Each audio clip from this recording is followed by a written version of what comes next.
And salamat sa Ginoo, no, we are here tonight, and salamat po for choosing me to declare blessings sa life ni Mula.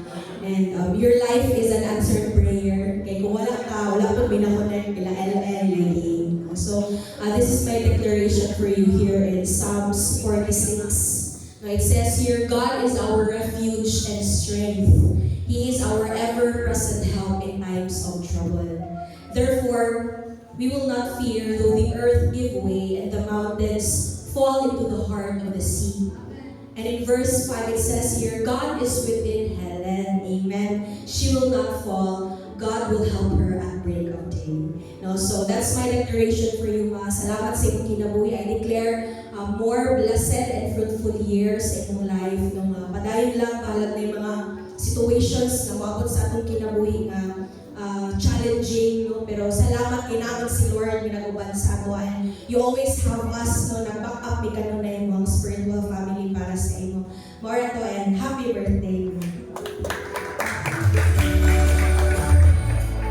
Thank you so much once again, the beautiful Pastora NJ Galia. A round of applause, everybody. So thank you so much. Next, we have another representative. We have Annabeth Pumikpik. A round of applause, please.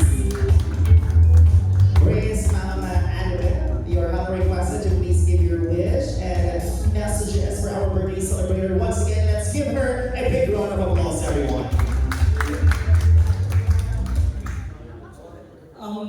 Good evening sa tanan.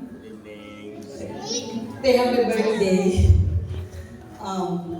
Ate Lilith is actually the eldest granddaughter of Jose and Bernarda Ronquillo. Siya ang pinakamagulangan ngayon na apo sa babae. So, cute again sa Ate Lilith. What I can give you, Ate Lilith, what is my wish is, of course, good health. Good health always. Labi na araw na lang sa 60. Ako sa 54, so hapit na. Hapit ako makadawat ng senior citizen na card. So, mag-enjoy sa kami sa kanmo. Ano pa yung 20% discount? And have a good life and enjoy. Okay, thank you. Good birthday. Thank you so much. We have Annabeth Pumikpik. Actually, naging ko na siya. Ma'am Helen is naging tawag o dual citizenship. Filipino and senior citizen. Alright, so, of course, we all know, di ba, deserve na ang 20% discount. Dili na siguro sa mga tao kung di apit sa pamasahe. Oh, yeah. So thank you so much. Now let's have another message coming from Gemma Tionco. A round of applause, everyone. Ma'am Gemma, you are now requested.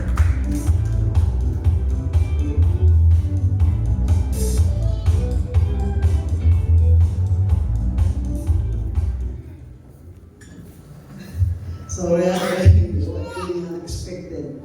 Good evening sa tanan.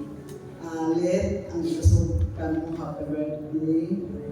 I hope na tagakot sa inyo maayong paglawas. O kami, partner in crime sa high school. Ano kami nag-college, ano sa Manila. Basta, nalalig ang kasubo sa inyo happy birthday.